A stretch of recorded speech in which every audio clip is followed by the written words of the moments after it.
بسم اللہ الرحمن الرحیم۔ السلام علیکم، نانوں کے چینل پر خوش آمدید۔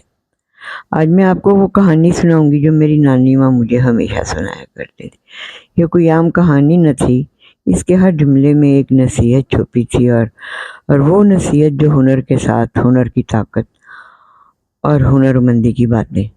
آئیے چلتے ہیں اس زمانے میں جہاں ایک بادشاہ، ایک شہزادی اور 4 چھوٹی سی کوڑیاں پوری تقدیر بدل دیتے ہیں۔ بے شک کہانی شروع ہوتی ایک شاندار محل سے۔ ایک بادشاہ تھا جس کی ایک نہایت حسین اور کم عمر بیٹی تھی۔ شہزادی کی ماں کا انتقال جلد ہو گیا، اور جب بچی نے ہوش سنبھالا، بادشاہ نے ایک تعلیم دینے والی استانی مقرر کر دی۔ لیکن بادشاہ نے استانی کو خاص نصیحت کی کہ تم صرف کتابی علم نہ دینا، دینی دنیاوی علم کے ساتھ اسے ہنر بھی سکھانا بہت ضروری ہے، جو زندگی میں ہر وقت کام آئے، کیونکہ شہزادی ہو یا عام انسان، ہنر ہر ایک کے لیے بہت ضروری ہے۔ یوں شہزادی نے نہ صرف تعلیم بلکہ ہاتھ کا ہنر بھی سیکھنا شروع کر دیا۔ ادھر بادشاہ نے دوسری شادی کر لی، اپنے وقت کو اچھا کر لیا، لیکن بیٹی کے لیے کچھ وقت نہ دے سکا۔ ہنر کی اہمیت کچھ اس طرح سے سمجھائی گئی: ہنر انسان کو کبھی ڈوبنے نہیں دیتا، یہ انسان کو کمتر محسوس نہیں ہونے دیتا۔ جس کے ہاتھ میں ہنر ہو، اس کے پاس ہمیشہ سہارا ہوتا ہے۔ یوں استانی نے شہزادی کو دنیاوی علم کے ساتھ ساتھ ہنر بھی سکھایا، اور ایک جگہ پہ اس نے 4 کوڑیاں اس کے پلو میں باندھ دیں کہ لو بیٹے، یہ تمہارے کام آئیں گی۔ وہ کہا کرتی تھی کہ بیٹی، یہ 4 کوڑیاں ہمیشہ اپنے پاس رکھنا، ان سے کبھی مت الگ ہونا، ایک دن یہی تمہارے لیے کام آ جائیں گی۔ وقت گزرتا گیا، لیکن ستیلی ماں سے شہزادی کی نہ بن سکی۔ گھر کا ماحول بگڑتا چلا گیا، دل تنگ ہوا اور شہزادی نے محل چھوڑ دیا۔ وہ سب کچھ پیچھے چھوڑ کر جنگل اور بیابان کے بیچ ایک جھونپڑی میں جا بسی۔ چاروں طرف درخت ہی درخت، اور درمیان میں تنہا شہزادی، جس کے ساتھ صرف اس کی استانی کی یاد اور ایک گٹھڑی میں بندھی ہوئی 4 کوڑیاں۔ شہزادی جھونپڑی میں بیٹھی سوچتی رہی، میں ان 4 کوڑیوں کو کس طرح زندگی کا اثاثہ بنا سکتی ہوں، ان کو کیسے استعمال کروں گی۔ ابھی وہ یہی سوچ ہی رہی تھی کہ اتنے میں ایک راہگیر وہاں سے گزرا۔ شہزادی نے اسے آواز دے کہا کہ بھائی، تم میرے لیے کچھ چیزیں لے آؤ گے؟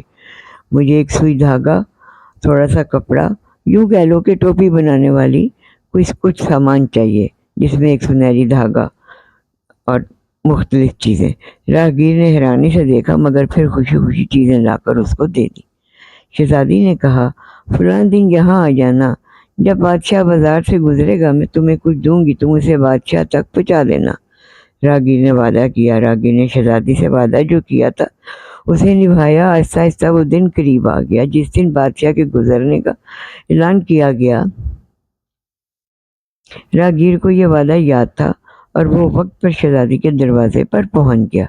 شہزادی ٹوپی بنا چکی تھی، اس نے ٹوپی راہگیر کو دی اور کہا، مجھے بھی ساتھ لے چلنا، میں پردے میں پیچھے رہوں گی، چادر اوڑھ کر بازار کے پچھلے حصے میں منہ ڈھانپ کر کھڑی ہو جاؤں گی۔ یوں شہزادی نے راہگیر کو ٹوپی تو دی اور خود پردے میں چھپ کر تیار ہو گئی۔ بادشاہ جب قریب سے گزرا، راہگیر نے اس کا راستہ روکا۔ سپاہیوں نے تلواریں اٹھائیں، مگر بادشاہ نے کہا، رکو، یہ کچھ اور کہنا چاہتا ہے، آنے دو۔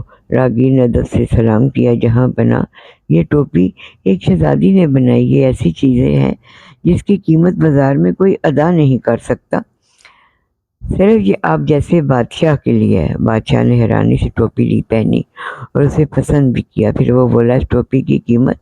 راہگیر نے کہا، جو آپ کی مرضی، جو آپ مناسب سمجھیں۔ بادشاہ نے فوراً اپنے سپاہیوں کو حکم دیا کہ مجھے 8 کوڑیاں دو۔ یوں شہزادی کے پاس وہ 4 پرانی کوڑیاں بھی واپس آ گئیں، اور ان کے ساتھ 4 نئی بھی مل گئیں۔ یہی کہانی ہمیں سکھاتی ہے کہ ہنر کبھی رائے گاہ نہیں جاتا۔ جیسے علم انسان کو بلندیوں پہ لے جاتا ہے، اسی طرح ہنر بھی انسان کو بہت ساری جگہوں سے فرش سے عرش تک پہنچاتا ہے۔ اگر آپ کے پاس علم ہے، ہنر ہے، تو کبھی محتاج نہیں ہوتا۔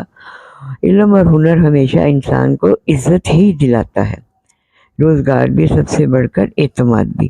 میری نانی ماں ہمیشہ کہا کرتی تھی، بیٹی، تعلیم کے ساتھ ساتھ ہنر ضرور سیکھو، یہ ہنر ہی تمہاری زندگی کے اصل وقت میں تمہارے کام آئے گا۔ آپ کو یہ کہانی کیسی لگی؟ کہ آپ کے گھر کے بزرگوں نے بھی کبھی ایسی نصیحت یا کہانی سنائی ہے جو آپ کے دل پر ہمیشہ نقش ہو گئی ہو؟ کومنٹس میں ضرور شیئر کریں۔ اگر یہ ویڈیو پسند آئی ہو تو لائک کریں، سبسکرائب کریں اور اگلی کہانی کے لیے بیل آئیکن دبانا مت بھولیے۔ تب تک نرمی سے مسکرائیے اور دل میں جگہ نانوں کی باتوں کے لیے رکھیے گا۔